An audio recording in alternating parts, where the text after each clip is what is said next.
దేవుని పరిశుద్ధమైన నామమునకు స్తోత్రములు. ఈ ఆదివారపు ఆరాధనకు కూడి వచ్చిన మీ అందరికీ ప్రభు పేరట నా హృదయపూర్వకమైన వందనాలు చెల్లిస్తున్నా. Praise the Lord. హల్లెలూయా చెప్పాలి అందరి గట్టిగా, హల్లెలూయా. పరిశుద్ధ గ్రంథమైన బైబిల్లో నుండి కొద్ది మాటలు ధ్యానించుకొని ఇక్కడ నుండి ఆశీర్వాదకరముగా వెళదాము. చదవండి 108వ కీర్తన 7వ చరణం. తన పరిశుద్ధత తోడని దేవుడు మాట ఇచ్చి ఉన్నాడు. నేను ప్రహర్షించెదను షెకెమును పంచిపెట్టెదను సుక్కోతు లోయను కొలిపించెదను. చాలా జాగ్రత్తగా నా వైపు చూస్తూ నా మాటలు గమనించాలి. అయితే ఇక్కడ దేవుడు ఒక ప్రమాణం చేస్తూ ఒక ఛాలెంజ్తో కూడినటువంటి మాట చెప్తున్నాడు. ఒక గొప్ప మాట, నా పరిశుద్ధత తోడు అంటున్నాడు. అది మామూలు మాట కాదు. నేను హర్షించెదను, నేను షెకెమును పంచిపెట్టేదను అన్నాడు. ఆనందం ఎక్కువైతే దాన్ని హర్షించుట అంటారు. ఆనందము అత్యధికమైతే దాన్ని ప్రహర్షించుట అంటారు. నేను ప్రహర్షించేదను అంటే నేను అత్యధికముగా ఆనందిస్తానంటున్నాడు దేవుడు. ఎందుకు? మనల్ని దీవించి ఆయన అత్యధికంగా ఆనందిస్తాడంట. ఉదాహరణకి పిల్లలకి మంచి బట్టలు తీసుకొస్తారు. మీరు ఆ పిల్లలు బట్టలు వేసుకొని తిరుగుతూ ఉంటే పిల్లలను చూసి మీరు సంతోషిస్తూ ఉంటారు. అలాగే దేవుడు మనల్ని ఆశీర్వదిస్తాడు. మనం సంతోషంగా ఉన్నప్పుడు మనల్ని చూసి ఆయన సంతోషిస్తూ ఉంటాడు. మన తండ్రి కదా. నేను మిమ్మల్ని ఆశీర్వదిస్తాను, మీకు షెకెమును పంచి పెడతాను, మీరు సంతోషంగా ఉన్నప్పుడు చూసి నేను కూడా అత్యధికంగా సంతోషిస్తాను అంటున్నాడు దేవుడు. అలా నేను చెయ్యకపోతే నా పరిశుద్ధత పోయినంత అన్నట్లు మాట్లాడాడు దేవుడు. అంటే దాని అర్థం ఏంటంటే నేను మాట తప్పేవాడని కాదు అన్నట్లుగా దేవుడు మాట్లాడాడు. షెకెమును పంచి పెడతాను అన్నాడు. షెకెం అంటే పాలస్తీనా దేశములో గిరిజీము, ఏబాలు అనే 2 కొండల మధ్యలో ఉన్న లోయలో కూడా మిట్టగా సమతలంగా ఉన్నటువంటి భూభాగము. ఆ భూభాగము భుజముల వలె వ్యాపించి ఉంటుంది. ఆ భుజముల వలె వ్యాపించి ఉన్న భూభాగాన్ని షెకెము అంటారు. హెబ్రీ భాషలో షెకెం అంటే భుజము. ఎఫ్రాయిములకు దేవుడు ఇచ్చినటువంటి స్వాస్థ్యం అది. చదవండి యెహోషువ గ్రంథము 21వ అధ్యాయము 21వ వచనం. 4 పట్టణములను అనగా ఎఫ్రాయిమీల మన్య దేశంలో నరహంతకుని కొరకు ఆశ్రయ పట్టణమైన షెకెమును దాని పొలమును, గెజేరును దాని పొలమును, కిప్సాయిమును దాని పొలమును, బేత్ హోరేనును. దేవునికి స్తోత్రం, హల్లెలూయా. మనము ఇక్కడ గమనించినట్లయితే వీళ్ళు ఐగుప్తుని విడిచిపెట్టి ఇశ్రాయేలులు కనాను దేశానికి వెళుతున్నప్పుడు దేవుడు చెప్పాడు, మోషే కనాను దేశానికి వెళ్ళిన తర్వాత అక్కడ ఆశ్రయపురములు మీరు ఏర్పాటు చేయండి అని చెప్పాడు.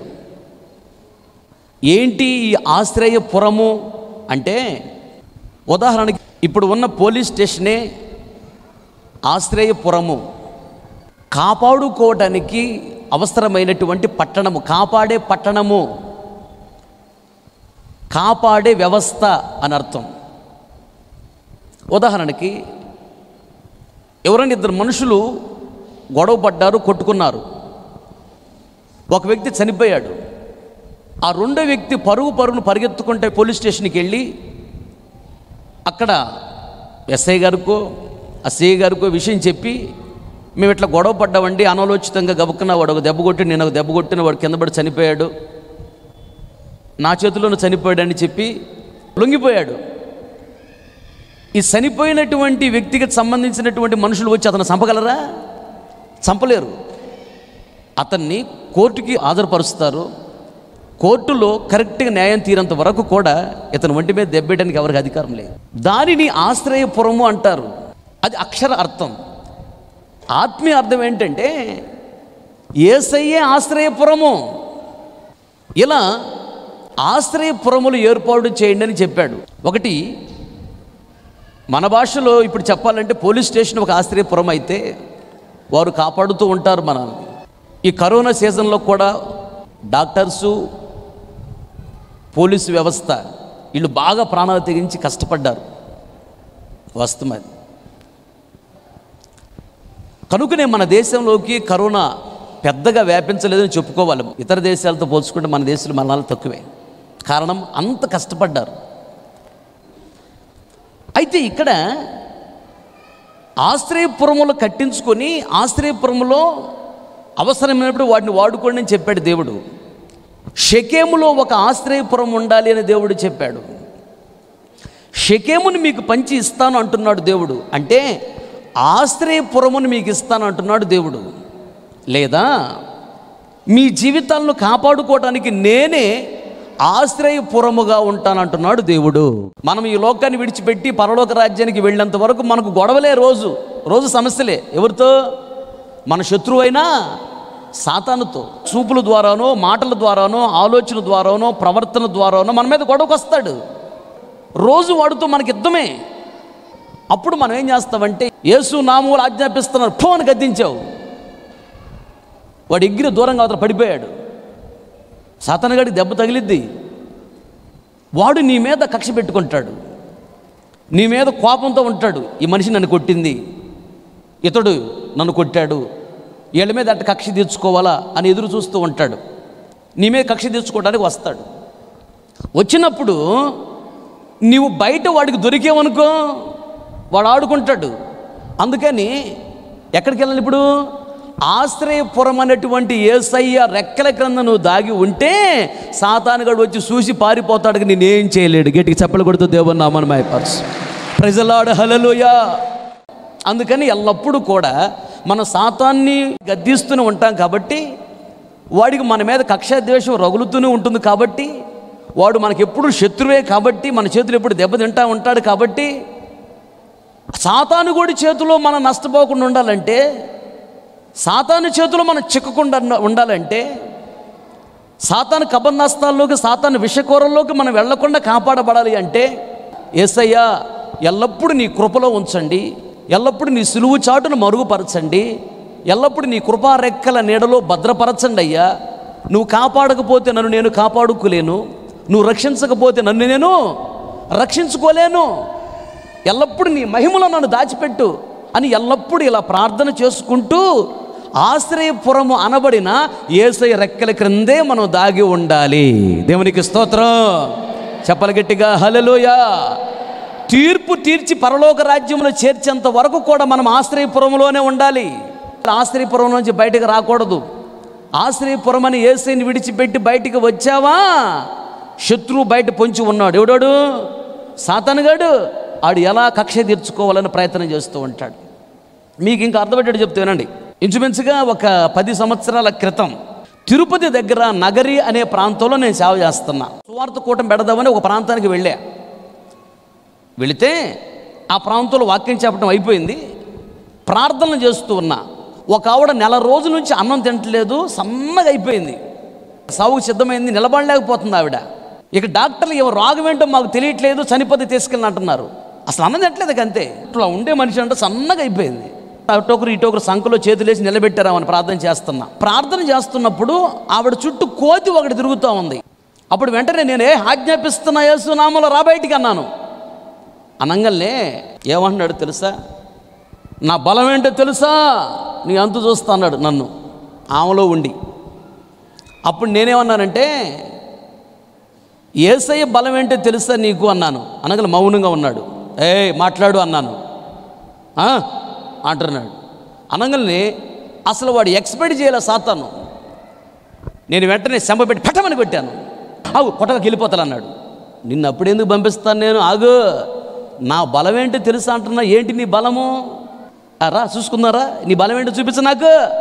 సైతాన్ సర్వలోకాన్ని సృష్టించిన సృష్టికర్త యేసయ్య, ఆయనే మిమ్మల్ని సృష్టించాడు. యేసయ్య అంత బలం నీకుందా? నేను యేసయ్య సేవకుణ్ణి, ఏమైనా చేయగలవా? రా చూసుకుందాం. ఏం చేస్తావు నువ్వు? ఆజ్ఞాపిస్తున్న యేసునామమున అనగానే కొట్ట తెలిపోద్దని దమమని కింద పడిపోయింది. కాసేపన్న లేచింది. ఆ దెయ్యం పోయింది. వెళ్ళిపోయిన తర్వాత ఈవిడ బాగైంది. ఆ రోజు నుంచి అన్నం తినడం ప్రారంభించింది. బాగుంది ఆ మనిషి బలంగా. ఇప్పటికి ఆవిడ బ్రతికే ఉంది. అలా దెయ్యాల నుంచి విడుదల పొందినాడు 100 మంది ఉన్నారు మన సంఘంలో కూడా. ఇది కొత్త ఏం కదా, మీరు చాలా చూసున్నారు. గొప్ప జోకి ఏంటంటే, ఆ మరుసటి రోజు ఉదయాన్నే నేను రూములో ప్రార్థన చేసుకుంటా ఉన్నా. కళ్ళు మూసుకొని ప్రార్థన చేసుకుంటే దర్శనంలో నా మంచం కింద కోతి, మంచం మీద కోతి, బాత్రూంలో కోతి, బాత్రూమ్ బయట కోతి, ఎంట్రన్స్లో కోతి, ఆ మందిరం బయట కోతులు, చాలా కోతులు ఉన్నాయి. కళ్ళు తెరిస్తే ఏమి లేవు, కళ్ళు మూసుకుంటే కనపడుతున్నాయి. నా మంచం మీద పెద్ద కోతి ఒకటి ఉంది. అది సీరియస్గా చూస్తుంటే ఆ కోతి, నేను అన్నాను, రేయ్ ఎందుకు వచ్చారా మీరు అని అడిగా. అనగానే ఆ పెద్ద కోతి ఏమంటుందో తెలుసు సీరియస్గా, నిన్న కూటం పెట్టుకున్నావు అక్కడ, మా ఓడిని కొట్టేవంట కదా నువ్వు. ఆ దెబ్బతిని వాడు ఆడున్నాడు, బయట గేటు దగ్గర ఉన్నాడు, వాడు ఎడుతా లోపల రాలా. మిగిలిన కోతులు వచ్చినాయి చాలా. నీ అంతు చూడడానికి మేమందరం వచ్చామని చెప్పి నీ కోతులు. నేనన్నాను, నా అంతు చూస్తారా, సరే చూసుకుందాం ఆగని చెప్పి, పరిశుద్ధుడా స్తోత్రం, నీ శక్తి చేత నన్ను నింపు, నీ బలమ చేత నింపు ప్రభుని ఒక్కసారి ఆత్మశక్తి చేత నింపబడ్డాను. పరిశుద్ధ ఆత్మశక్తి చేతి ఎప్పుడైతే నింపబడ్డానో, అగ్ని దిగిన తర్వాత ఈ కోతులు వెంటబడి తగలబెడుతుంది, మొత్తం మారిపోయినాయి. ఆ రోజు నా పరిశుద్ధాత్మ దేవుడు నా మీదకు వచ్చి నన్ను అభిషేకించి వాటిని గద్దించకపోతే ఈరోజు భూమి మీద మీకు కనపడేవాడిని కాదు. ఇలా ఎన్నో సందర్భాలలో దెయ్యాన్ని గద్దించినప్పుడు దెయ్యాలు వెళతాయి. అమ్మయ్యా దెయ్యం పోయింది అనుకుంటున్నావు, అడగబోద్దది, అది మళ్ళీ వచ్చింది నీ అందు చూడాలని. అది వచ్చినప్పుడు ఆ దెయ్యానికి నువ్వు దొరకకూడదు. ఎక్కడుండాలి? ఆశ్రయపురమైన యేసయ్యలోనే దాగి ఉండాలి. దేవునికి స్తోత్రం. నేను నీకు ఆశ్రయపురముగా ఉంటాను, మిమ్మల్ని కాపాడుతాను అంటున్నాడు దేవుడు. అప్పుడు దేవుడే ఆశ్రయపురముగా ఆయన రెక్కల కింద నన్ను దాచిపెట్టాడు. కాబట్టి ఇప్పటి వరకు సాతాను శక్తులు ఏమైనా చేయలేకపోయినాయి. నాకు తెలిసి సేవలోకి వచ్చిన కొన్ని వేల కొలది మనుషులను దెయ్యాల నుంచి విడిపించడం జరిగింది దేవుడు మహాకృపను బట్టి. అవి వస్తాయి మళ్ళీ నా దగ్గర గొడవకి, ఏం చేయలేవు. చాలామంది సేవ ప్రారంభించి సేవలో పాడైపోతూ ఉంటారు, సేవకులే నాశనం అయిపోతుంటారు, సేవకులు పిల్లలు పాడైపోతుంటారు, సేవలు అభివృద్ధి చెందవు. ఎందుకో తెలుసా?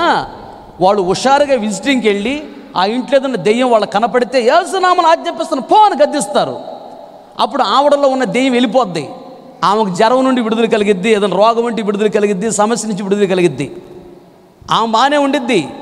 పాస్టర్ గారి ఇంటికి రాగానే ఆ దెయ్యం పోయి ఇంకొక 7 దెయ్యాలు 10 దెయ్యాలు లేదా 100 దెయ్యాలను పట్టుకొని వచ్చింది. వాడు నన్ను కొట్టాడు పోదారండి అని. విశ్వాసులకు ఐక్యత ఉండదు కానీ దెయ్యాలకు బాగా ఐక్యత ఉండేది. అప్పుడు ఈ పాస్టర్ గారు ప్రార్థన చేసుకొని ఆశ్రయపురం అనే యేసయ్యలో దాగి ఉంటే పాస్టర్ గారు ఇబ్బంది లేదు. పాస్టర్ గారు ప్రార్థన చేసుకోకపోతే సాతానుకు దొరుకుతాడు, అయిపోతాడు. అట్లా చాలామంది పాడైపోవటానికి కారణం ఇది సీక్రెట్. చాలామంది విశ్వాసులు పాడైపోవటానికి కూడా కారణం ఇదే. అక్క నువ్వు ప్రార్థనకి వెళ్తున్నావు కదా, అక్క బాప్తిజం తీసుకున్నావు అంట కదా, నువ్వు ప్రార్థన చేస్తే కార్యాలు కూడా జరుగుతాయి అంటే అనగానే ఏం ఐసు అయిపోద్ది, ఇంకా ఇంత లావునైపోద్ది, గాలు కట్టిన బెలూన్ లాగా అని చెప్పేసి సీరియస్గా వెళ్ళి తల మీద చేపెట్టి వాళ్ళకి ప్రార్థన చేసిద్ది. వాళ్ళకి జ్వరం పోద్ది అంటే దెయ్యం వాడి నుంచి వెళ్ళిపోద్ది. వాడు చెప్తారు, అక్క నువ్వు వచ్చి ప్రార్థన చేయగానే జ్వరం పోయింది అక్క అంటారు. ఇక మహా సంతోషం, ఇక రెడీ అయ్యింది అందరూ ప్రార్థన చేయడానికి. జరిగింది తెలుసా? దెయ్యం విడిచిపెట్టి వెళ్ళింది కాబట్టి ఆ వాళ్ళ ఉన్న జ్వరం పోయింది. ఆ దెయ్యం అడగపోద్ది, అది నీ దగ్గరికి వచ్చింది. దానిని ఎదిరించే శక్తి నీకు లేకపోతే నీకు ఇబ్బంది, నీ పిల్లకి ఇబ్బంది, నీ కుటుంబం పతనం అయిపోయిన అవకాశం ఉంటుంది. ఈ సీక్రెట్ నీకు తెలియాలి. ఒకవేళ తప్పనిసరి పరిస్థితులు అవసరమైంది, నువ్వు ప్రార్థన చేసుకుంటూ ఉన్నావు, నీ ఫ్రెండ్స్ నీ స్నేహితులు లేదా నీ బంధువులు ఎవరో ఫోన్ చేసి చెప్పారు, అక్క నాకు కొంచెం బాగలేదు ప్రార్థన జ్ఞాపం చేసుకోండి అని. అన్న నాకు బాగలేదు ప్రార్థన జ్ఞాపం చేసుకోండి అని. నువ్వు ప్రార్థన జ్ఞాపం చేసుకున్నావు. ప్రార్థన చేస్తున్నప్పుడు ఎవరి కోసం నువ్వు ప్రార్థన చేస్తున్నావో వాళ్ళల్లో ఉన్న సాతాను వచ్చి నీ ముందు నిలబడతాడు. యేసునామమున గద్దిస్తున్నా పో అంటావు, ఈయన గద్దించినప్పుడు వీడు వెళ్ళిపోతాడు. వెళ్ళిపోయిన తర్వాత ఆవిడలో ఉన్న జ్వరం తగ్గిపోద్ది, ఆవిడలో ఉన్న సమస్య పోద్ది. వాళ్ళు ఫోన్ చేసి చెబుతారు, అక్క నేను నీకు చెప్పాను కదా మీరు ప్రార్థన చేసినట్టుంటారు, నా సమస్య నుంచి విడుదల కలిగిందని చెప్తారు. నీకు మహా సంతోషం వచ్చింది, మంచిదే. ప్రార్థన చేస్తే దేవుడు కార్యాలు చేస్తాడు. నమ్ముటి నీ వల్ల నమ్మువానికి సమస్తం సాధ్యమే. నువ్వు నమ్మి ప్రార్థన చేస్తే మీ ద్వారా కూడా కార్యాలు జరుగుతాయి. ఆ సాతాను వాళ్ళని విడిచిపెట్టి వెళ్ళిపోతాడు. నెక్స్ట్ ఇప్పుడు నీకు స్టార్ట్ అయ్యిద్ది. ఆవిడ నుంచి విడిపించిన దెయ్యం నీ దగ్గరకు వస్తుంది. అది వచ్చినప్పుడు నువ్వు మాత్రము ఆశ్రయపురం అనే యేసయ్య రెక్కల కింద లేకపోతే అయిపోతావు.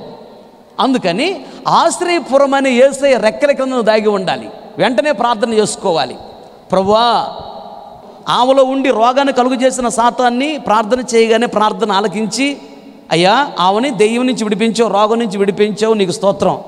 అయితే ఆశ్రయపురం అనే యేసయ్య నీలో దాచి ఉంచండి, మీ కృపా రెక్కల నీడలో భద్రపరచండి, సిలువు చాటును మరుగుపరచండి అని ప్రార్థన చేసుకొని ఆశ్రయపురం అనే యేసయ్యలో నువ్వు దాగి ఉండాలి. సాతాను వస్తాడు, చూస్తాడు, చూసి పారిపోతాడు నిన్నేం చేయలేక. నీ శత్రువైన సాతాను శక్తులు నిన్ను ముట్టకుండా, నీ శత్రువైన సాతాను శక్తులు నిన్ను కొట్టకుండా, నీ శత్రువైన సాతాను శక్తులు కబంధాస్తాల్లోకి నువ్వు వెళ్లకుండా, వాడు విషకోరంలోకి వెళ్లకుండా, వాడు శాపము నీ మీదకి రాకుండా, వాడు ప్రభావము, వాడు కక్షా ద్వేషము నీ మీదకి ఏమి రాకుండా ఆశ్రయపురముగా నేనుండి నా రెక్కల కింద మిమ్మల్ని దాచిపెట్టి మిమ్మల్ని కాపాడుతాను అంటున్నాడు. మీ కుటుంబాన్ని నిన్ను కాపాడుతాడు, నీ ఉద్యోగాన్ని కాపాడుతాడు, నీ వ్యాపారాన్ని కాపాడుతాడు, నీ పిల్లల్ని కాపాడుతాడు, నిన్ను కాపాడుతాడు. మీరు వెళుతున్న ప్రతి మార్గమును దేవుడు మీకు కలిగిన వాటన్నిటిని కాపాడి ఆశీర్వదిస్తాడు. ఆమేన్, హల్లెలూయా. షెకెమును పంచి పెడతాను అంటున్నాడు దేవుడు. షెకెమును నీకు ఇస్తాను అంటున్నాడు. అంటే అర్థం ఏంటంటే షెకెములో ఆశ్రయపురం ఉన్నది, ఆ ఆశ్రయపురాన్ని నీకు ఇస్తాను అంటున్నాడు. అనగా నేనే ఆశ్రయపురముగా మీ జీవితంలో ఉండి మిమ్మల్ని కాపాడుతా అంటున్నాడు. అయితే నీవేమని ప్రార్థన చేసుకోవాలంటే, ఆశ్రయపురమైన యేసయ్య ఎల్లప్పుడూ నీ మహిమలో ఉంచి నన్ను కాపాడు, నీ కృపలో నన్ను భద్రపరిచి కాపాడని ప్రతిరోజు నువ్వు అడగాలి. నువ్వు కాపాడు అని అడిగితేనే దేవుడు కాపాడుతాడు. అడుగుడి మీకు ఇవ్వబడును అన్నాడు దేవుడు. నువ్వు అడిగితేనే దేవుడు చేస్తాడు, నువ్వు అడగకపోతే చేయడాయినా. మనకు ఒక సామెత ఉన్నది, అడగనిదే అమ్మాయినే పెట్టదని. నీకు ఆకలి అవుతున్న సంగతి మీ అమ్మకి ఎలా తెలుసు? నువ్వు అడిగితే అమ్మ ఆకలి అవుతుందని అప్పుడు అన్నం పెట్టింది నీకు. అలాగే దేవుడికి కూడా అడుగుడి మీకు ఇవ్వబడు, అడిగితే ఇస్తానన్నాడు, నువ్వు అడగాలి ఇలా. అయితే అక్కడ ఒక మాట అంటాడు, ఏమంటాడంటే, ఇద్దరు గొడవ పడ్డప్పుడు ఒకడు చనిపోయాడు, ఒక మనిషిని చంపారు కాబట్టి ఇతను ఏమంటారు? నరహంతకుడు అంటారు.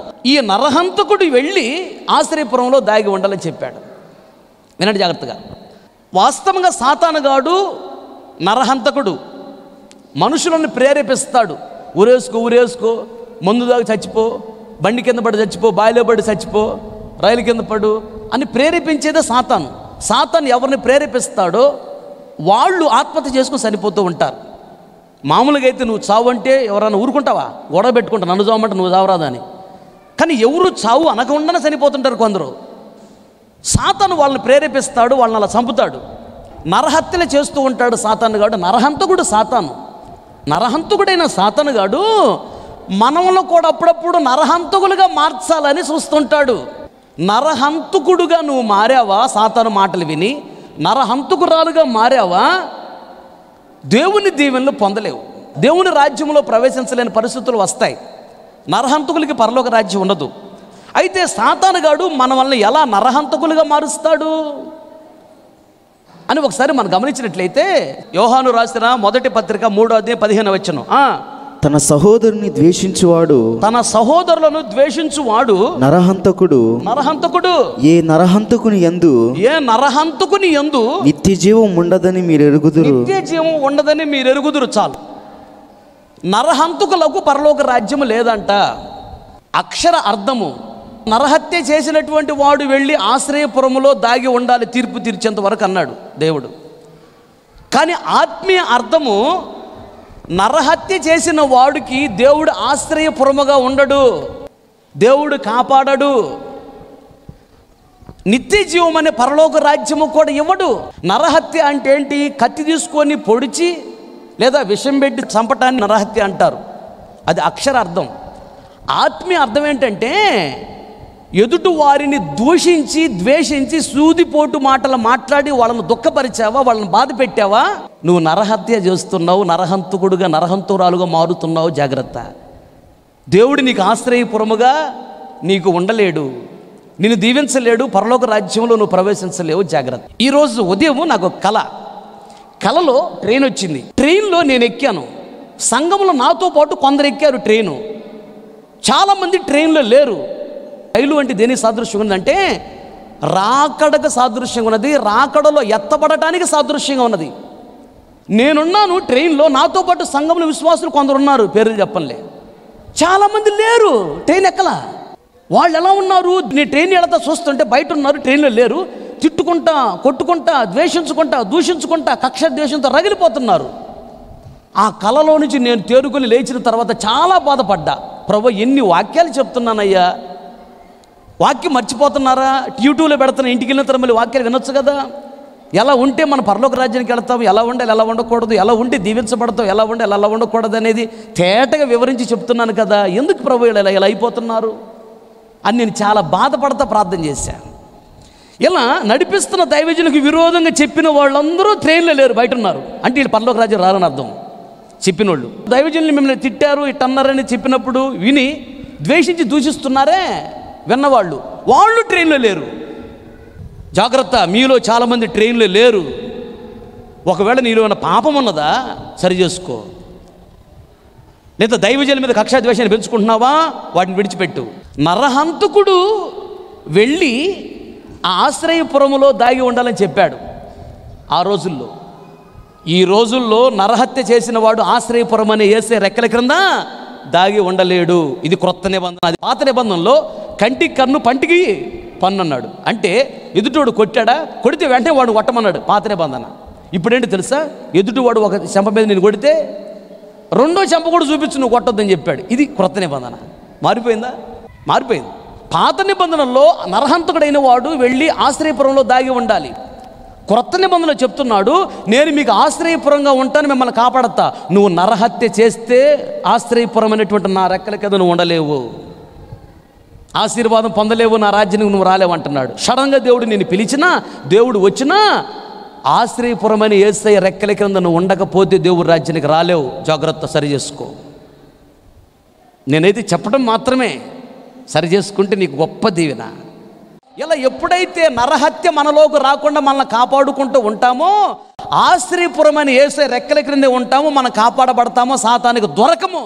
రెండోది ఒక మాట, కొద్ది మాటలు చెప్పి నేను ముగిస్తాను. యెహోషువ గ్రంథం 24:1 యెహోషువ ఇశ్రాయేలుల గోత్రములో వారందరినీ షెకెములో పోగు చేసి వారి పెద్దలను, వారి ప్రధానులను, వారి న్యాయాధిపతులను, వారి నాయకులను పిలిపింపగా వారు వచ్చి దేవుని సన్నిధిన నిలిచిరి. యెహోషువ జనులందరితో ఇట్లనెను. చాలు, తలలో పైకెత్తి నా వైపు చూస్తున్న మాటలు గమనించు. షెకెములో యెహోషువ ఇశ్రాయేలు సంఘ పెద్దలందరినీ పిలిచి, ఇలా చేస్తే మంచిది, ఇలా చేస్తే నష్టం వచ్చింది అని తన చివరి ప్రసంగాన్ని చేశాడు. యెహోషువ అనే దైవజనుడు చివరి ప్రసంగం ఎక్కడ చేశాడు అంటే షెకెములో చేశాడు. ఆ తర్వాత యెహోషువ చనిపోయాడు, ఇక పరలోక రాజ్యానికి వెళ్ళిపోయాడు. యెహోషువ షెకెములో చివరి ప్రసంగం చేశాడు కదా, చివరిసారిగా సంఘానికి వాక్యం చెప్పాడు కదా. ఆ వాక్యములో యెహోషువ ఏం చెప్పాడంటే, వాళ్ళందరిని పిలిచి, నాయన అసలు దేవుడు మన జీవితంలో ఎలాంటి అద్భుతాలు చేశాడు, ఎలాంటి ఆశ్చర్యకాలను చేశాడు. ఐగుప్తు దేశంలో 10 అద్భుతాలు చేసి మనల్ని తీసుకుని వచ్చాడు. వచ్చేటప్పుడు ఎర్ర సముద్రం అడ్డు వస్తే ఎర్ర సముద్రాన్ని దేవుడు పాయలుగా చేసి 6 నెలలు మనల్ని నడిపించాడు. యోర్దాను నది అడ్డుగా వస్తే దానిని అలా వెనుకకు తీసుకొని వెళ్ళి ఏకరాశిగా ఒక కుప్పలాగా నీళ్ళు నిలబెట్టి మనల్ని దాటించి తీసుకుని వెళ్ళాడు. శత్రువులు ఎదురుగా వచ్చినప్పుడు శత్రువులందరినీ పడగొట్టడానికి దేవుడు కృపనిచ్చాడు. ఇంత గొప్ప అద్భుతాలు ఆశ్చర్యకార్యాలు చేసి దేవుడు మనల్ని నడిపించాడు కదా యెహోవా దేవుడు. మరి మీరు ఎందుకు యెహోవా దేవుడిని విడిచిపెట్టి లేదా యేసయ్యని విడిచిపెట్టి విగ్రహారాధనలోకి వెళుతున్నారు? ఎందుకు దేవుణ్ణి దుఃఖపరుస్తున్నారు? ఎందుకు దేవుణ్ణి కన్నీళ్ళు పెట్టిస్తున్నారు అని వాళ్ళకి చివరి ప్రసంగం షెకెములో చేసి, అప్పుడు యెహోషువ అక్కడ ఏమన్నాడు తెలుసా? మీరు ఎంత చెప్పినా వినటలేదు నాయనా, అయితే నా యొక్క ఉద్దేశం ఏంటో నేను చెప్తున్నా, నా తీర్మానం ఏంటో, నా ఆశ ఏంటో నేను చెప్తున్నా వినండి నాయన. ఏంటంటే, మీరు ఏ దేవుడినన్ను ఆరాధించుకోండి, నాకు అనవసరం, నేను చెప్పిన మీరు వెంటల్లా. నేను మాత్రము, నేనును మా ఇంటి వారము యెహోవాను మాత్రమే సేవించదము. గట్టిగా చప్పట్లు కొడుతూ దేవుని నామాన్ని మహిమపరచు. ఆమేన్, హల్లెలూయా. చదవండి అక్కడ యెహోషువ గ్రంథం 24:14-15 వచనాలు. యెహోవాను సేవించుట, యెహోవాని సేవించుట మీ దృష్టికి కీడని తోచిన మీ ఎడల, దృష్టికి కీడు అని తోచిన ఎడల మీరు ఎవరిని సేవించెదరో, ఎవరిని సేవించెదరో, నది అద్దరిన మీ పితరులు సేవించిన దేవతలను సేవించెదరో, అమోరీల దేశమున మీరు నివసించుచున్నారే వారి దేవతలను సేవించెదరో, నేడు మీరు కోరుకునుడి. నేడు మీరు కోరుకోండి. ఎవరిని సేవించాలనుకుంటున్నారో, ఏ దేవుడు పూజించాలనుకుంటున్నారో మీరు కోరుకోండి, నాకు సంబంధం లేదు. ఎంత చెప్పిన వినటల్లా. అయితే మీరు ఎవరిని సేవింపకోరిన ఎడల నేనును నా ఇంటి వారును, నా ఇంటి వారము యెహోవాను సేవించదము, యెహోవాను సేవించదము. చాలు, దేవునికి స్తోత్రం. షెకెములో ఇశ్రాయేలు సర్వ సమాజానికి, సంఘానికి యెహోషువ చిట్ట చివరి ప్రసంగం. ఈ చిట్ట చివరి ప్రసంగములో యెహోషువ తన తీర్మానం ఏంటో చెప్తున్నాడు, తన ఆశ ఏంటో చెప్తున్నాడు. చాలా జాగ్రత్తగా గమనించండి. షెకెములో యెహోషువ తీర్మానము, ఆశ ఏంటో ఈరోజు దేవుడు మన ముందు ఉంచాడు. అంటే షెకెములో ఇవి నీకు నాకు మనకిస్తానంటున్నాడు దేవుడు. ఆమేన్, హల్లెలూయా. యెహోషువ అంత గొప్పగా దీవించబడటానికి కారణము అతని తీర్మానం చూడండి, అతని ఆశ చూడండి. ఇంచుమించుగా 6 లక్షల మంది పురుషులు బయలుదేరారు ఐగుప్తు నుంచి కనానికి. బయలుదేరినటువంటి 6 లక్షల మంది మధ్యలో చనిపోయారు. ఈ మధ్యలో పుట్టినోళ్ళు ఉన్నారే, పుట్టినటువంటి వాళ్ళు కనాను దేశానికి వెళ్ళారు. కానీ ఇది 40 సంవత్సరాల ప్రయాణం. ఈ 6 లక్షల మందిలో యెహోషువ, కాలేబు వీళ్ళిద్దరు మాత్రమే ఐగుప్తులో బయలుదేరిన వారు. కనానికి వెళ్ళింది వీళ్ళిద్దరే. ఈ 6 లక్షల అందరూ కూడా ఏమైపోయారు? అరణ్యంలో చనిపోయారు. కనానికి దేవుడు వెళ్ళనివ్వలేదు. కారణం ఏంటంటే యెహోషువ గుండెల్లో ఉన్నటువంటి తీర్మానం చూడండి. యెహోషువ ఏ రోజు కూడా విగ్రహారాధన చేసినట్టు బైబిల్లో రాయబడలా. అందుకు వాగ్దానం చేసిన భూమిలో ప్రవేశపెట్టాడు యెహోషువ అని దేవుడు. అంటే అర్థం ఏంటంటే వాగ్దానం ఇచ్చి యెహోషువ జీవితంలో వాగ్దానం నెరవేర్చాడు. ఆమేన్, హల్లెలూయా. ఈ షెకెములో యెహోషువ హృదయంలో ఉన్న ఈ తీర్మానం, ఈ ఆశ మన హృదయంలో కూడా ఉన్నట్లయితే యెహోషువ జీవితంలో వాగ్దానం నెరవేర్చినట్లుగా నీ జీవితంలో, నా జీవితంలో, మన జీవితంలో దేవుడు వాగ్దానములు నెరవేర్చడానికి సిద్ధంగా ఉన్నాడు. గట్టిగా చెప్పలు కొడుతూ దేవుని నామాన్ని మహిమపరచండి. ఆమేన్, హల్లెలూయా. దేవుడు వాగ్దానములు నీ జీవితంలో నెరవేర్చాడా? నువ్వున్న ప్రాంతంలో నిన్ను మించిన గొప్పవాడు మరొకడు ఉండడు. 24 వాగ్దానములు దేవుడు ఇచ్చి నెరవేర్చాడు అబ్రహాము జీవితంలో. అంత అబ్రహాము ప్రపంచంలో గొప్పడయ్యాడు. తన వంశం గొప్పగా ఉన్నది. యూదులు, ఇశ్రాయేలు గొప్పగానే ఉన్నారు. అలాగే వాగ్దానములు నీ జీవితంలో నెరవేర్చాడా? నిన్ను మించిన గొప్పవారు నువ్వు ఉన్న ప్రాంతంలో ఉండరు. అది ఉద్యోగమైనా, వ్యాపారమైనా, చేతి పని అయినా, కూలి పని అయినా, ఏ డిపార్ట్మెంట్ అయినది, ఏ వ్యవస్థ అయినా, ఆ వ్యవస్థలో నిన్ను మించిన గొప్పవాళ్ళు మరొకరు ఉండరు. ఒకవేళ ఎవరు విరోధంగా లేచిన వాళ్ళని అణిచేస్తాడు దేవుడు, నిన్ను పైకి లేపుతాడు. వాగ్దానములు దేవుడు నెరవేర్చినప్పుడు నీ జీవితంలో ఎలా జరుగుతుంది. మోషే చనిపోయిన తర్వాత 20 లక్షల మంది ఇశ్రాయేలు ఉన్నారు అక్కడ. వాళ్ళందరూ నడిపించడానికి దేవుడు ఎవరిని ఏర్పాటు చేసుకున్నాడు? యెహోషువని ఏర్పాటు చేసుకున్నాడు. ఎంత గొప్ప ఘనత ఇది! ఎవ్వరికీ లేని ఘనత యెహోషువకి ఇచ్చాడు. యెహోషువతో పాటు బయలుదేరిన 6 లక్షల మంది మగోళ్ళు చనిపోయినా మధ్యలో పుట్టారు మగోళ్ళు. మళ్ళీ లక్షల మంది మగవాళ్ళు ఉన్నారు అక్కడ. ఉన్నా యెహోషువకు చూడు ఎంత గొప్ప ఘనతని ఇచ్చాడు. ఎవరికి ఇవ్వని ఘనత యెహోషువకి ఇచ్చాడు. అలాగే వాగ్దానములు మీ జీవితంలో నెరవేరుస్తాడు. అలాగే నువ్వు ఉన్న ప్రాంతంలో దేవుడు గొప్పగా నిన్ను దీవిస్తాడు. అంతేకాదు కనానుని ఇస్తానని చెప్పి ఇచ్చాడు కదా యెహోషువకి. దాని అర్థం ఏంటంటే కనాను అంటే పరలోక రాజ్యానికి సాదృశ్యంగా ఉన్నది. అలాగే పరలోక రాజ్యములో దేవుడు మనందరినీ చేరుస్తాడు. ఆమేన్, హల్లెలూయా. అయితే షెకెములో యెహోషువ గుండెల్లో ఉన్న తీర్మానము నీ గుండెల్లో ఉండాలి. షెకెములో యెహోషువ గుండెల్లో ఉన్నది ఆశ, ఆ ఆశ నీ గుండెల్లో ఉండాలి. అయితే దేవుడిని నువ్వు అడగాలి, ప్రభువా షెకెములో యెహోషువ గుండెల్లో ఉన్నదే తీర్మానం, ఆశ ఉన్నదే, అవి నాకు కూడా పంచిపెట్టు అని అడగాలి. తీర్మానం చాలా ప్రాముఖ్యమైనది, ఆశ చాలా ప్రాముఖ్యమైనది. నేను నా ఇంటి వారము యెహోవాని సేవించదము. ఆశ ఇప్పుడు వరకు నేను, నా భార్య, నా పిల్లలు. యెహోషువ అంటున్నాడు, నేను కాదు, నాకు భార్య లేరు, పిల్లలు ఉన్నారు. ఓ రోజు పాస్టర్ గారు అడిగాడు, పాస్టర్ గారు నీకు పిల్లలు ఎంతమంది అన్నాడు. 3 సంవత్సరాల క్రితం 1000 మంది ఉంటారండి అన్నాను. ఏం అర్థం కాలేదు, ఆయన మౌనంగా ఉన్నాడు. నేను అని మా పక్క దగ్గర నవ్వుకుంటా ఉన్నా లైట్గా. ఆయనకు అర్థం కాలను. మళ్ళీ అడిగాడు, కాదు పాస్టర్ గారు, నేను సీరియస్గా అడుగుతున్నా పాస్టర్ గారు, మీరు జోక్గా చెబుతున్నారు ఏంటి అన్నాడు. జోక్గా నేను చెప్పి సీరియస్ అన్నాను. నీకు ఎంతమంది పిల్లలు అన్నాడు. నేను అన్నాను, పిల్లలు నాకు ఇంచుమించు 1000 మంది దాకా ఉంటారండి అన్నాను. నాకు అర్థం కాలేదు అన్నాడు. నవ్వాడు పక్కపక్క. నాకు మ్యారేజ్ కాలేదండి, భార్య లేదండి, కానీ పిల్లలు ఉన్నారు. మందిరానికి వచ్చి విశ్వాసాలు నా పిల్లలే కదా అన్నాను. ఇక నవ్వి, నిజమే పాస్టర్ గారు, మీరు ఆత్మీయంగా మాట్లాడే, నేను శారీరకంగా అడిగానులే అన్నాడు. అదే మరి అన్నాడు, నాది సమర్పణ సేవనైనా, దేవుడు ఇలా చేయమన్నాడు, సేవ సమర్పించుకొని మ్యారేజ్ చేసుకోకుండా సేవ చేస్తానని చెప్పాను.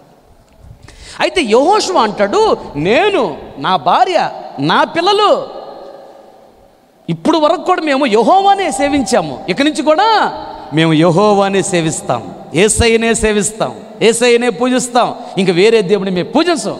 ఈ ఆశ, ఈ తీర్మానం మన గుండెల్లో ఉండాలి. అప్పుడు యెహోషువ వలె దీవించబడతాం. ఆశ, మరి ఏ ఆశ ఉన్నది నీకు? నీ భర్త రక్షించబడ్డా? నీ కొడుకు రక్షించబడ్డా? నీ కుమార్తె బాప్తిసం తీసుకుందా? నీ చెల్లెలు రక్షించబడిందా? నీ తల్లిదండ్రులు రక్షించబడ్డారా? ఒకసారి ఆలోచించు. ఆశ నీ గుండెల్లో ఉందా? సడన్గా దేవుడు వస్తే, లేదా దేవుడు పిలిస్తే బాప్తిసం పొందకపోతే నీ కుమారుడు పరలోక రాజ్యానికి రాడు తెలుసా? బాప్తిసం తీసుకోకపోతే నీ కుమార్తె పరలోక రాజ్యానికి రాదు తెలుసా? రక్షణ పొందకపోతే ఎందుకో దేవుడు మాట్లాడుతున్నాడు. నీ కుమారుడైనా, కుమార్తె అయినా, తల్లి అయినా, తండ్రి అయినా, అక్క అయినా, తమ్ముడైనా, చెల్లి, ఎవరైనా సరే, దేవుడు సడన్గా పిలిచాడా, దేవుడు వచ్చాడా, వాళ్ళు పరలోక రాజ్యంలో ఉండలేరు. నీవు పరలోక రాజ్యానికి వస్తావు, వాళ్ళు ఉండరు. ఒకవేళ అక్కడికి వెళ్ళవలసిన పరిస్థితులు వచ్చాయనుకో, పరలోక రాజ్యంలో సంతోషంగా ఉండగలవా? ఉండలేవు. అందుకని ఏం చేయాలి? అక్కడ ఎంత ఏడిసినా ప్రయోజనం లేదు, ఇక్కడ ఏడిస్తే మంచిది. గుండెల్లో ఉండవలసిన ఆశ, యెహోషువ ఆశిస్తుడు, నేను, నా ఇంటి వారము మొత్తము యెహోవానే మేము సేవిస్తాము, సేవించి పరలోక రాజ్యానికి వెళ్ళిపోతాం. నీకుందా ఆశ? నువ్వు భక్తి గలదానివే, 20-30 సంవత్సరాల క్రితము దేవుని నమ్ముకున్న మంచిదే. నీ కుమారుడు మందిరానికి వచ్చాడా? ఇప్పుడు మందిరంలో ఉన్నాడా? లేడు. నీ గుండెల్లో ఆశ ఉంటే ఎందుకు దేవుడు నెరవేర్చడు? దేవుడేమన్నాడు? ఆశ గల ప్రాణాన్ని తృప్తిపరుస్తానన్నాడు. అంటే నీకు ఆశ లేదు. ఆశ ఉంటే గుండెల్లో కన్యలతో భయంకర వేదనతో ఏడుస్తావు, రోధిస్తావు, దేవుడు తీసుకొచ్చి కూర్చోబెడతాడు. నీ కుమార్తె మందిరంలో ఉందా? నీ తల్లిదండ్రులు మందిరంలో ఉన్నారా? నీ గుండెల్లో ఆశ కలిగి, నేను, నా ఇంటి వారము మొత్తము దేవుని మందిరంలో ఉండాలి, ఆదివారం రాగానే మేమందరూ దేవుణ్ణి ఆరాధించాలి అని గుండెల్లో ఆశతో నువ్వు దేవుణ్ణి కన్యలతో బ్రతిమలాడుకోవాలి. ఈ ఆశ ఉండాలి. ఆశ గల ప్రాణాన్ని దేవుడు తృప్తిపరుస్తాడు. చదువు ఆ మాటలు, 107వ కీర్తన 9వ వచనం. ఏలయనగా ఆశగల ప్రాణమును, ఆశగల ప్రాణాన్ని ఆయన తృప్తిపరిచి ఉన్నాడు. చాలు. ఆశ ఉన్నదా నీకు? సడన్గా దేవుడు వచ్చాడా, దేవుడు పిలిచాడా? నా కుమారుడు ఏమైపోతాడు? బాప్తిసం పొందలా. నా కుమార్తె ఏమైపోయింది? బాప్తిసం పొందలా. ఎన్ని సంవత్సరాలు భక్తి చేసి ఉపయోగం ఉంది? భర్త రక్షణ పొందాడా?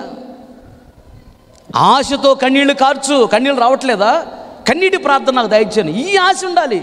షెకెములో యెహోషువ గుండెల్లో ఉన్న ఆశ చూడు, నేను, నా భార్య, నా పిల్లలు యెహోవానే సేవిస్తాం. ఇప్పటి వరకు సేవించాం, ముందు కూడా ఆయన్నే సేవిస్తాం. చూడు ఆయన ఆశ చూడు. ఆయన కోరుకున్న ఆశ ప్రకారము అందరూ దేవుణ్ణే సేవించి యెహోషువ కుటుంబం అంతా కనాన్లో చేరారు, పరలోక రాజ్యం కూడా వెళ్ళారు. ఈ ఆశ ఉండాలి. పిచ్చి పిచ్చి ఆశలు ఉండకూడదు. షెకెములో యెహోషువ గుండెల్లో ఉన్న తీర్మానము నీ గుండెల్లో లేకపోతే వాగ్దానములు నీ జీవితంలో నెరవేర్చబడలేవు. తీర్మానం చాలా ప్రాముఖ్యమైనది. నీ ప్రార్థనలో లేదా నీ జీవితంలో తీర్మానం లేకపోతే ఏ దీవెన పొందలేవు, పరలోక రాజ్యంలో ప్రవేశించలేవు. ఒక మంచి తీర్మానం నువ్వు కలిగి ఉన్నప్పుడు నువ్వు గొప్పగా దీవించబడతావు. నీ దీవెన చూసిన వాళ్ళకి వ్యసనం కలిగిద్ది, ఆశ్చర్యం కలిగిద్ది. ఓ పాస్టర్ గారు నాకు ఫోన్ చేశాడు. నేను ఒకరోజు చిన్న వీడియో క్లిప్ తీసి వాట్సాప్లో పెట్టా చాలామంది పాస్టర్లకి. వాళ్ళు ఇది చూసినప్పుడు వాళ్ళకి ఒక ఇన్స్పిరేషన్ కలగాలి, నేను కూడా ఇలా సేవ చేయాలని. ఆయన ఫోన్ చేసి అంటున్నాడు, పాస్టర్ గారు నేను వచ్చి ఆ మందిరంలో మోకరించి ఒక అరగంట అయినా ప్రార్థన చేసుకుని వద్దాం అనుకుంటున్నాను అన్నాడు. ఒక తీర్మానం గుండెల్లో ఉంటే తీర్మానాన్ని బట్టి దేవుడు గొప్ప చేస్తాడు. ఇలాంటి తీర్మానం నీకు అవసరం. యెహోషువ గుండెల్లో ఉన్న చూడు తీర్మానం. నెక్స్ట్ టైం మళ్ళీ వెళ్ళినప్పుడు వాళ్ళు అడిగారు, పాస్టర్ గారు మనసు ఏమైనా మార్చుకున్నారా? ఆ అమ్మాయి గిరగిన ఆడాడ తిరుగుతుంది. ఇది మారే మనసు కాదండి. దేవుడికి నేను మాట ఇచ్చాను, తీర్మానం చేసుకున్న తర్వాత ప్రాణం పోయినా తీర్మానం మారదు. చదవండి హెబ్రీయులకు రాసిన పత్రిక 10వ అధ్యాయం 23వ వచనం. వాగ్దానం చేసిన వాడు నమ్మదగిన వాడు కనుక మన నిరీక్షణ విషయమై మనం ఒప్పుకున్నది నిశ్చలముగా పట్టుకుందము. చాలు, నా వైపు చూస్తున్న మాటలు గమనించు. వాగ్దానం చేసిన వాడు నమ్మదగిన దేవుడు. వాగ్దానములు నీ జీవితంలో నెరవేరుస్తాడు, నిన్ను గొప్ప చేస్తాడు. అయితే దేవునితో మనం ఒప్పుకున్నది లేదా దేవునితో మనం చేసుకున్నటువంటి తీర్మానములో నిశ్చలముగా పట్టుకోవాలి. నిశ్చలముగా అంటే చలనం లేకుండా పట్టుకోవాలి, అంటే గట్టిగా పట్టుకోవాలి. అనగా దేవుడితో మనం ఒప్పుకున్నది లేదా దేవుడితో మనం చేసుకున్న తీర్మానంలో గట్టిగా నిలబడాలి. అది దాని అర్థం. దేవుడితో నువ్వు చేసుకున్న తీర్మానంలో గట్టిగా నిలబడితే వాగ్దానములు నీ జీవితంలో నెరవేర్చడానికి దేవుడు వచ్చి నీ జీవితంలో నీ ఇంటిలో నిలబడతాడు. గట్టిగా చెప్పండి కూడా దేవనామాయపరచండి. ప్రజలాడు హల్లెలూయా. నువ్వు ఎప్పుడైతే దేవుడితో తీర్మానం చేసుకోవో వాగ్దానం నెరవేర్చడానికి దేవుడు నీ జీవితంలో అడుగు పెట్టడు.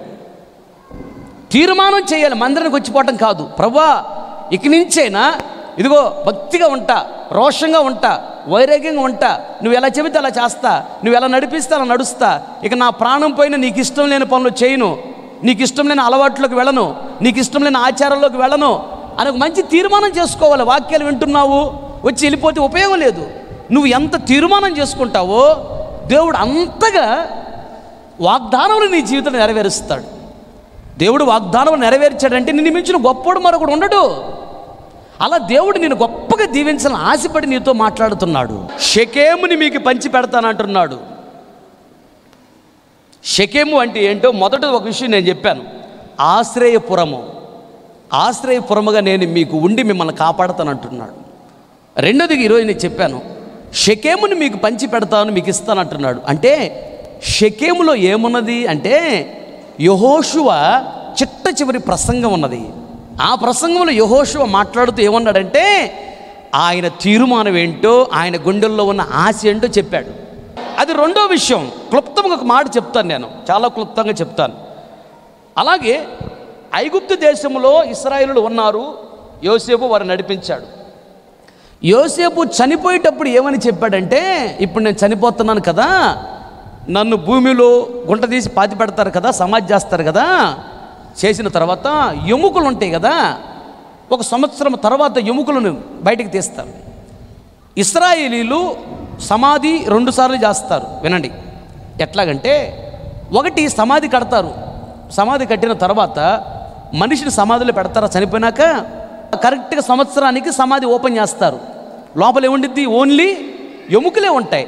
ఆ ఎముకలన్నీ తీసి వాటిని శుభ్రంగా కడిగి మొత్తం ఒక బాక్సులో పేర్చేస్తారు. ఎముకలన్నీ బాక్సులో పేర్చి వాటిని తీసుకొని వచ్చి ఇంకొక చోట భద్రంగా వాటిని దాచిపెడతారు. యెరూషలేములో ఇప్పటికీ ఆ పాత కాలంలో ఉన్నటువంటి వారు ఉన్నారు, గొప్ప గొప్ప వాళ్ళు, వాళ్ళ ఎముకలు పెట్టిన బాక్సులు అక్కడ ఉంటాయి. దేవుడి చిత్తమైతే ఈ సంవత్సరం లాస్ట్లో యెరూషలేము వెళ్ళాలనుకుంటున్నాను. వస్తే మిమ్మల్ని కూడా తీసుకెళ్తాను, అక్కడ చూపిస్తాను. ఆ బాక్సులు ఎముకలు ఉంటాయి. ఏంటంటే ఇది 2వ సమాధి అంట. దేవుడు వచ్చినప్పుడు ఆ ఎముకలన్నీ కలుసుకొని మహిమా శరీరంగా మార్చబడి ఎత్తబడి పరలోరాజ్యానికి వెళ్ళిపోతాడని వాళ్ళ యొక్క ఆశ, వాళ్ళ ఉద్దేశం. అది యోసేపు చెప్తాడు, ఇప్పుడు ఇక్కడ సమాధి చేస్తున్నారు కదా, మీరు వెళ్ళేటప్పుడు నా ఎముకలను తీసుకొని వెళ్ళండి. ఐగుప్తులో నా ఎముకలు ఉండకూడదు, కనాను దేశానికి తీసుకొని వెళ్ళి కనాను దేశంలో నా ఎముకలను అక్కడ మీరు పాతి పెట్టాలి అంటాడు. అక్కడ సమాధి చేయండి అన్నాడు. ఐగుప్తు దేశాన్ని విడిచిపెట్టి వెళ్ళేటప్పుడు వీళ్ళు యోసేపు యొక్క ఎముకలను, యాకోబు యొక్క ఎముకలను ప్యాక్ చేసుకొని తీసుకుని వెళ్ళారు. వెళ్ళి ఒకప్పుడు యాకోబు షెకెములో ఒక ప్రాంతాన్ని, ఒక స్థలాన్ని కొన్నాడు, కొని అక్కడ సమాధి కట్టించాడు.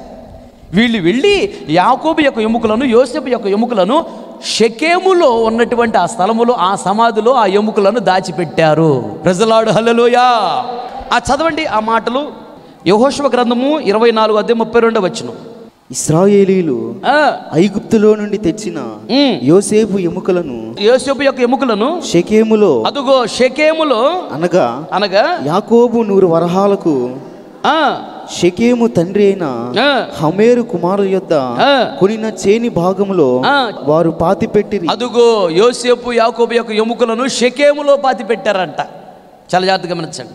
అయితే ఇంకొక మాట చదవండి, నిర్గమాకాండ 13వ అధ్యాయము 19వ వచనం చూడండి. అక్కడ ఏమంటాడు? మరియు మోషే యోసేపు ఎముకలను తీసుకుని వచ్చెను.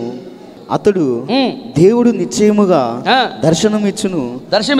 అప్పుడు మీరు నా ఎముకలను ఇక్కడ నుండి తీసుకొని పోవాలి. నా ఎముకలను ఇక్కడ నుంచి మీరు తీసుకొని వెళ్ళవలెను. ఇశ్రాయేలుల చేత రూఢిగా ప్రమాణం చేయించి ఉండెను.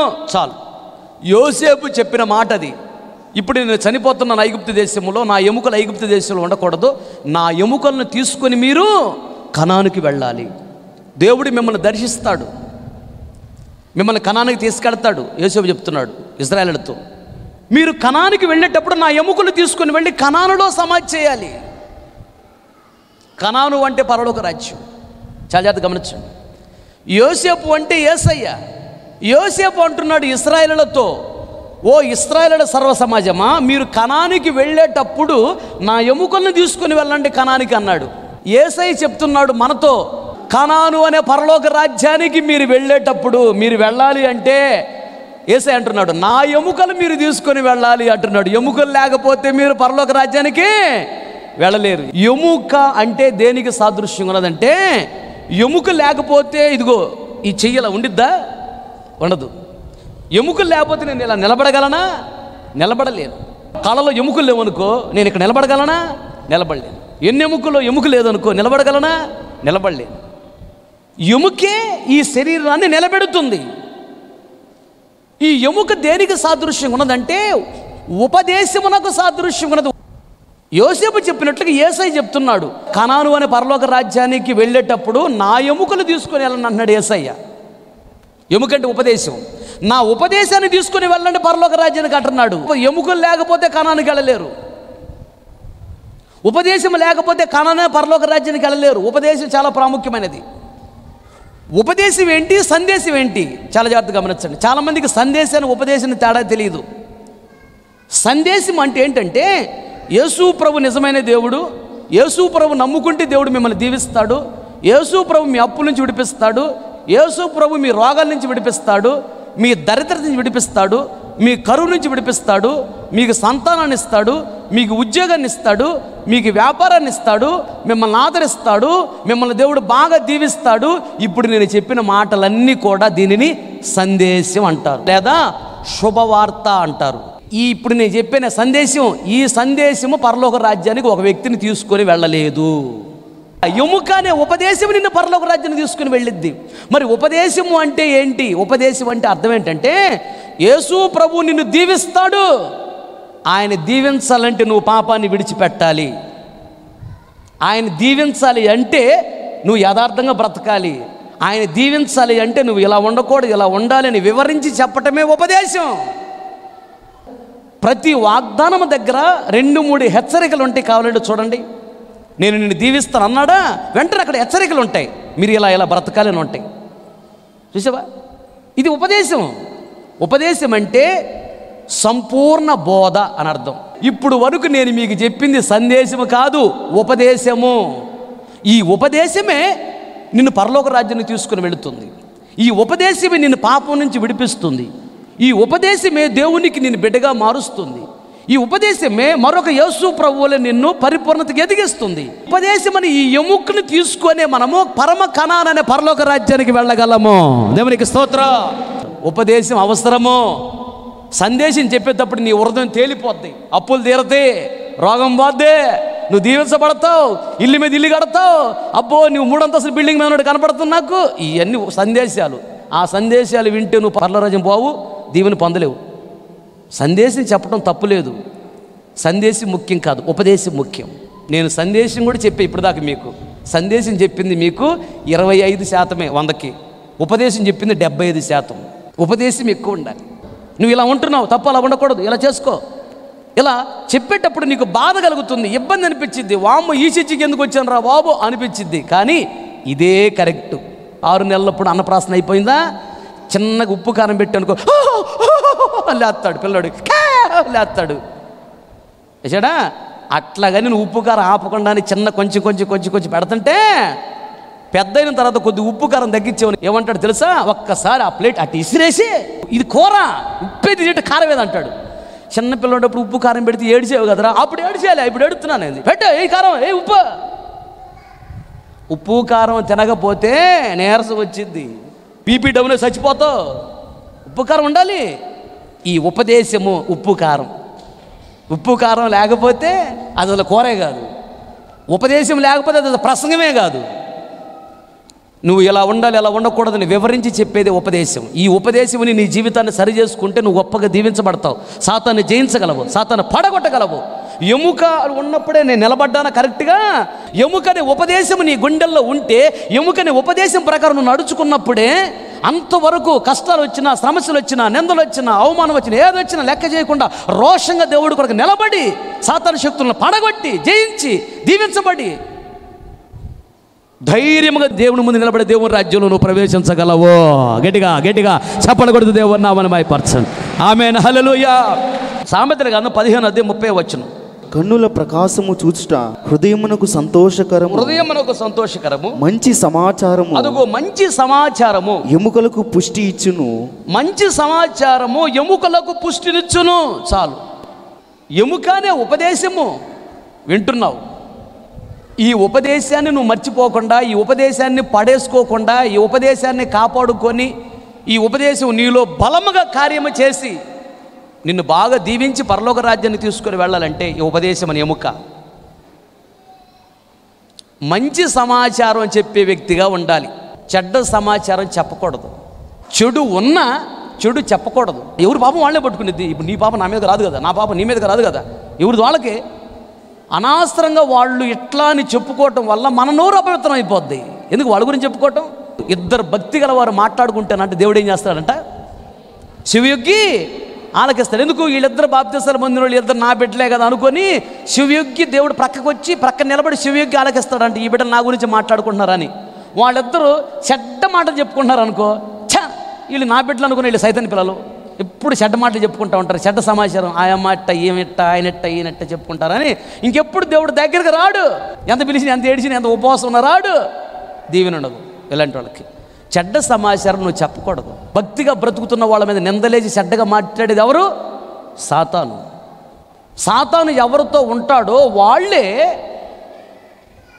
భక్తిగా జీవిస్తున్న వాళ్ళ మీద నిందలేసి మాట్లాడుతూ ఉంటారు. గుర్తుపట్టాలి. భక్తిగా జీవిస్తున్న వాళ్ళ మీద నిందలేసి మాట్లాడుతున్నారంటే వీళ్ళు సైతాన్ సంబంధులు.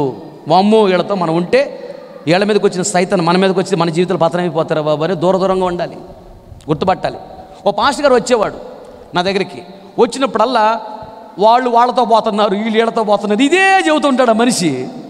సేవకుడు కదా, సేవకుడు వచ్చినప్పుడు ఏం చెప్పాలి? దేవుడు ఇలా మాట్లాడాడు, ఇలా దర్శనం ఇచ్చాడు, ఇలా కాపాడుతున్నాడు, ఇలా ఆశీర్వదిస్తున్నాడు, ఇలా ఇలా ఈ దేవుని మాటలు చెప్పాలి. వచ్చిన దగ్గర నుంచి పాస్టర్ గారు ఫలానా ఆయనతో పోతుందంట, ఫలానా అమ్మాయి వాళ్ళతో పోతుందంట, ఈ చెత్త ఈ దరిద్ర కంపు మనకి ఎందుకు లేన్నా అంటే, కాదు పాస్టర్ గారు వరకు చెబుతున్నా అంటాడు. అయిపోయిన తర్వాత నేను ప్రార్థన చేసుకుంటా ఉంటే ప్రక్క మంచం మీద ఆయన పడుకున్నాడు. ఈ మంచం మీద ఉదయం లేచి నేను ప్రార్థన చేసుకుంటుంటే నాకు దర్శనంలో ఆయన మంచం మీద దెయ్యం ఉన్నట్టు చూపిస్తున్నాడు, అస్థి పంజరం ఉన్నట్టు చూపిస్తున్నాడు. కళ్ళు తిరిగి చూస్తే పాస్టర్ గారు కళ్ళు మూసుకొని ప్రార్థన చేస్తుంటే దెయ్యం ఉన్నట్టు చూపిస్తున్నాడు. ఏంటి విషయం అంటే, ఇక లేచిన దగ్గర నుంచి పాస్టర్ గారు ప్రైజ్ లాడ్ అనగా లేచాడు. ప్రైజ్ లాడ్ పాస్టర్ గారు అన్నాడు, కాసేపు మోకరించాడు, ఒక 5 నిమిషాలు అన్నాడు.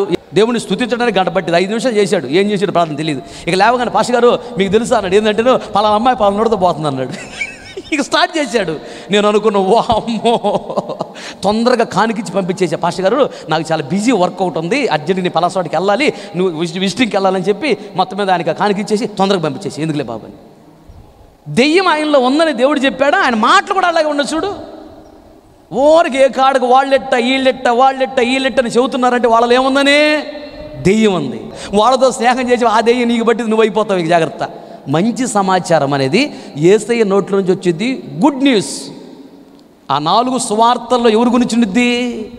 యేసయ్య గురించి. యేసయ్య చెప్పిందంతా సువార్తే కదా, సాతాను చెప్పిందో దుర్వార్త.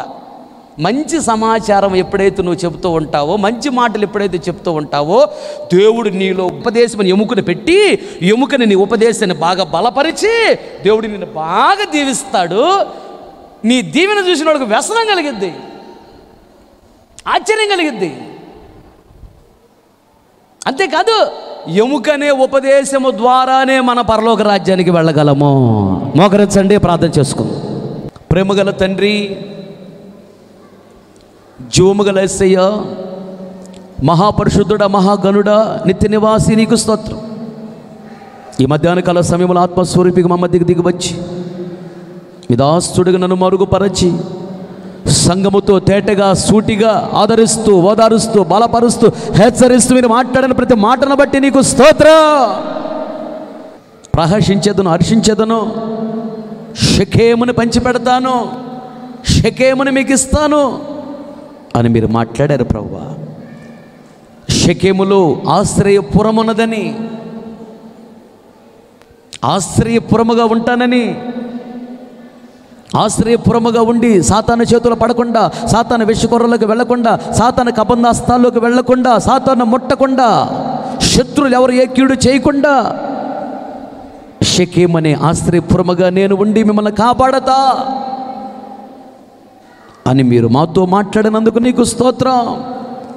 షకేములో ఉన్న ఆశ్రయపురమనే యేసయ్య, నీలో మేముండి కాపాడబడాలి అంటే నరహత్యలు మాలో ఉండకూడదని, తోటి సహోదరుల మీద చెడ్డగా సమాచారం చెప్పి దూషించకూడదు, ద్వేషించకూడదు. అది భయంకరమైన శాపము. పరలోక రాజ్యం లేదు, చెప్పిన వాళ్ళకి లేదు, విన్న వాళ్ళకి లేదు. మీరు మాట్లాడారు ప్రభువా, నీకు స్తోత్రం, స్తోత్రం, స్తోత్రం అయ్యా. రెండవదిగా షకేమును మాకిస్తానంటున్నారు. షకేములో యెహోషువ చేసినటువంటి చిట్ట చివరి ప్రసంగము ఉన్నది. యెహోషువ హృదయములో దాగి ఉన్నటువంటి గొప్ప తీర్మానము, ఆ గొప్ప ఆశ ఏంటో షకేములో బయట పెట్టాడు. షకేములో ఈ యెహోషువ నోటిలో నుంచి వచ్చినటువంటి యెహోషువ గుండెల్లో ఉన్న తీర్మానం, ఆశ మాకిస్తానంటున్నారు. అది మాలో ఉండాలని ఆశపడుతున్నారు. దేవా నీకు స్తోత్రం.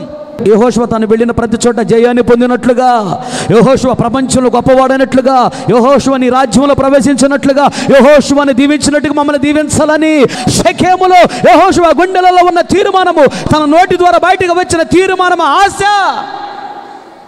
మా గుండెల్లో, మా నోటిలో ఉంచి యెహోషువని దీవించినట్టు మమ్మల్ని దీవించాలని ఆశపడినందుకు నీకు స్తోత్రం. మూడోదిగా ఐగుప్తులో ఉన్నప్పుడు యోసేపు చెప్తున్నాడు, మీరు కనానికి వెళుతున్నారు, కనానికి వెళ్ళేటప్పుడు నా ఎముకలు తీసుకుని వెళ్ళండి అని యోసేపు చెప్పాడు. కనానులో ఉన్నటువంటి షకేం అనేటువంటి పరలోక రాజ్యానికి మేము వెళ్ళాలి. షకేం అనే పరలోక రాజ్యానికి మేము వెళ్ళాలంటే యేసయ్యా నీ ఎముకలను తీసుకొని మేము వెళ్ళాలి. నీ ఎముకలు లేకపోతే షకేం అనే పరలోక రాజ్యానికి మేము వెళ్ళలేము. ఎముకంటే ఉపదేశం అని, ఏది చెయ్యాలి, ఏది చేయకూడదు, ఎలా బ్రతకాలి, ఏది బ్రతకూడదు, ఎలా ఉండాలి, ఎలా ఉండకూడదు, ఏది తినాలి, ఏది తినకూడదు, ఎలా ప్రార్థన చేయాలి, ఎలా ప్రార్థన చేయకూడదు, ఎలా జీవితం చేయాలి, ఎలా చేయకూడదు, ఇలా వివరించి చెప్పటమే ఉపదేశం. ఇది కొంచెం కఠినంగా ఉంటుంది, బాధ అనిపిస్తుంది, దుఃఖం అనిపిస్తుంది, వేదన అనిపిస్తుంది. అయినా యేసయ్యా నీ ఎముకనే ఈ ఉపదేశము ద్వారానే షకేం అనే పరలోక రాజ్యానికి మేము రాగలమని, నా ఉపదేశాన్ని తీసుకొని షకేం అనే పరలోక రాజ్యానికి వెళ్ళండి, మీరు షకేం అనే పరలోక రాజ్యానికి రండి అని పిలుస్తున్నారు. అందుకు నీకు స్తోత్రం.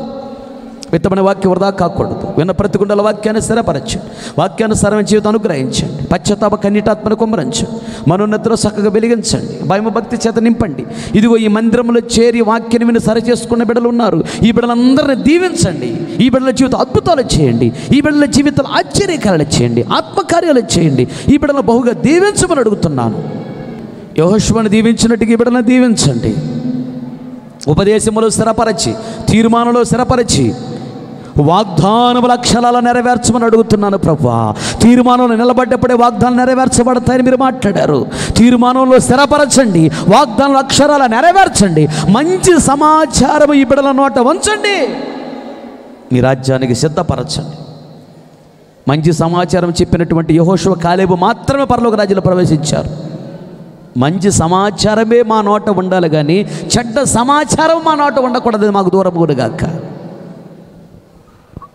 ఈ బిడ్డలను దీవించండి. బయలుదేరి వెళుతున్నారయ్యా, సన్నిధిని సముఖాన్ని తోడుకొంచండి. సకాలంలో క్షేమంగా గమ్యము చేర్చి బిడ్డలందరూ బహుగా ఆశీర్వదించి నోటి నవ్వు కలుగు చేసి, దేవా ట్రైన్లో కొందరు ఉన్నారు, కొందరు లేరు అంటున్నారు.